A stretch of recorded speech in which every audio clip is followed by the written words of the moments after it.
નમસ્કાર. આજના લેક્ચર્સની અંદર આપણે જે ઓલરેડી તરંગનું ચેપ્ટર ભણીએ છીએ એના વિશે ચર્ચા કરીએ. આમ તો તમને બધાને ખબર છે, જ્યાર સુધી પ્રગામી હાર્મોનિક તરંગના સમીકરણનો પ્રશ્ન છે તો એનું સમીકરણ રિપ્રેઝેન્ટેટ કરતા મેં તમને અહીંયા શીખવેલું છે. આપણે જ્યારે બી નોર્મલી પેજ ઉપર જ્યારે પ્રગામી હાર્મોનિક તરંગ એનું સમીકરણ મેં તમને y xt is equal to a sin ax plus or minus omega t plus or minus phi ના સમીકરણથી શીખવાડેલું છે. તમને ખબર છે અહીંયા આ જે સમીકરણ છે પ્રગામી તરંગનું સમીકરણ છે. પ્રગામી તરંગનું જે સમીકરણ હોય એની એક ખાસ વિશેષતા એ છે કે એમાં જે સમીકરણનું સ્થાનાંતર છે એ હંમેશા સ્થાન x અને સમય t બંને પર ડિપેન્ડ કરે.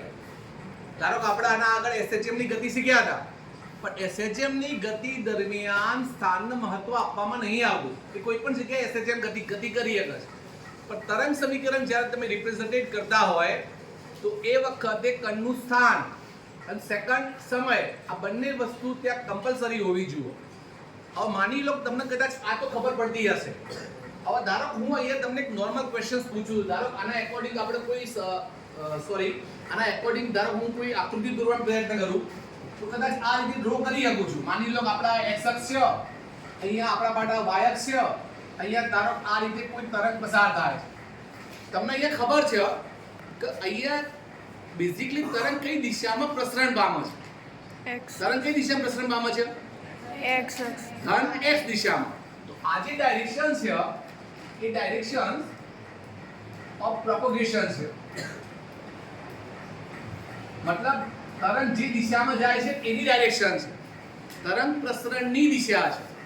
હવે તમને એ પણ ખબર છે કે અહીંયા રહેલું જે કણ છે, અહીંયા જે કણ હશે એક્ચ્યુઅલમાં એ કણ કઈ દિશામાં સ્થાનાંતરિત થતો હશે? કણ અહીંયાથી બેઝિકલી અહીંયા જતો હશે પોતાના મૂળ સ્થાનથી અપર સાઈડ. આ જે ડાયરેક્શન છે કઈ ડાયરેક્શન છે? દોલનની દિશા, સ્થાનાંતરની દિશા. કઈ કોની સ્થાનાંતર? કણના સ્થાનાંતરની દિશા. મતલબ આપણે લખીએ કે ડિસ્પ્લેસમેન્ટ ઓફ પાર્ટિકલ. મતલબ તમે આ જોઈ શકો છો, આ ડિસ્પ્લેસમેન્ટની દિશા, સ્થાનાંતરની દિશા છે. આ તરંગ દિશાની પ્રોપગેશન્સની ડાયરેક્શન છે, એટલે કે દિશા જે દિશામાં પ્રસરણ પામે છે એની દિશા છે. બંને દિશાઓ એકબીજાની કેવી દિશાઓ છે? લંબ છે. એટલે આપણા તરંગને કયું તરંગ કહી શકીએ? લંબઘાત તરંગ. એક વખતે JEE ની અંદર ક્વેશ્ચન્સ પૂછાણો હતો. JEE ની અંદર ક્વેશ્ચન્સ પૂછાણો હતો.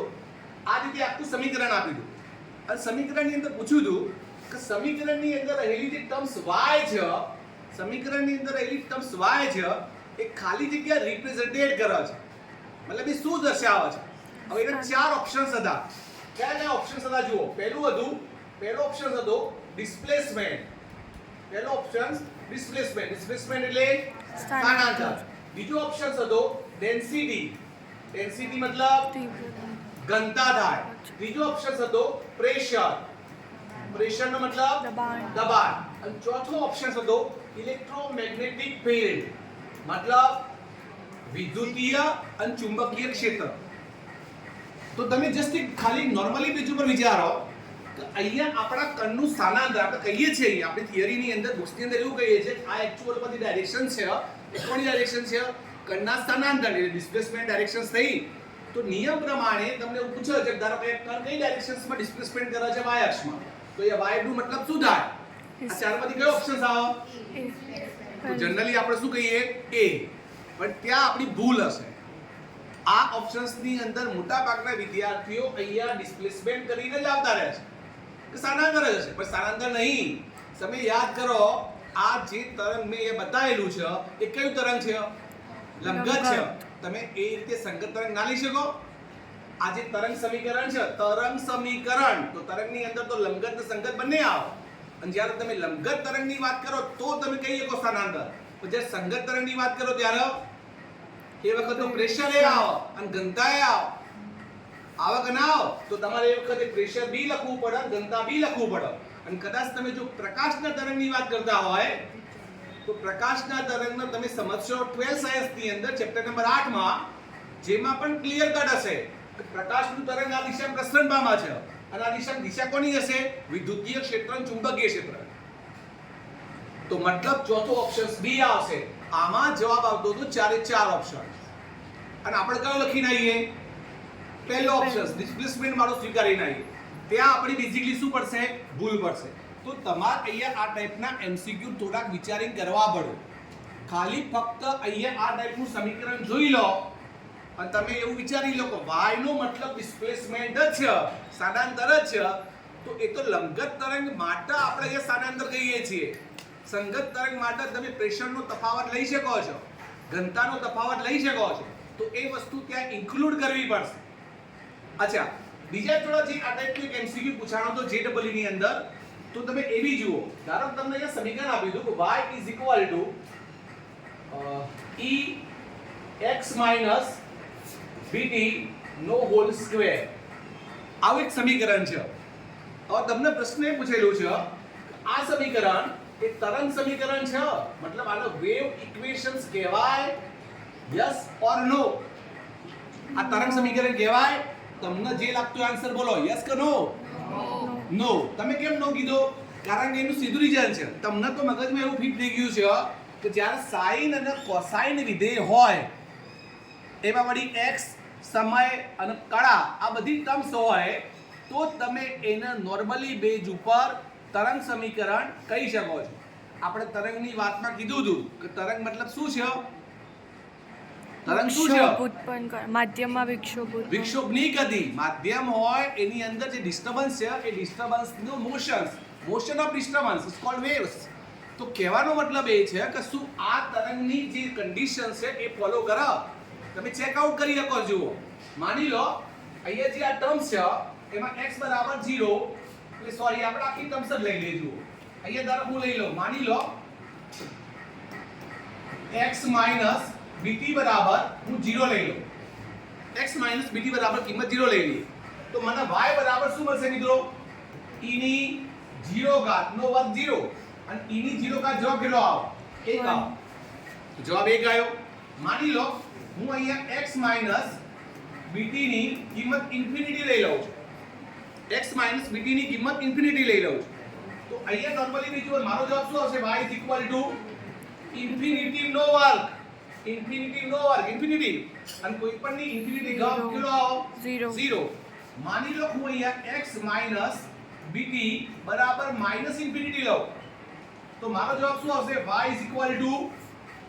e ની -ઇન્ફિનિટી આવશે.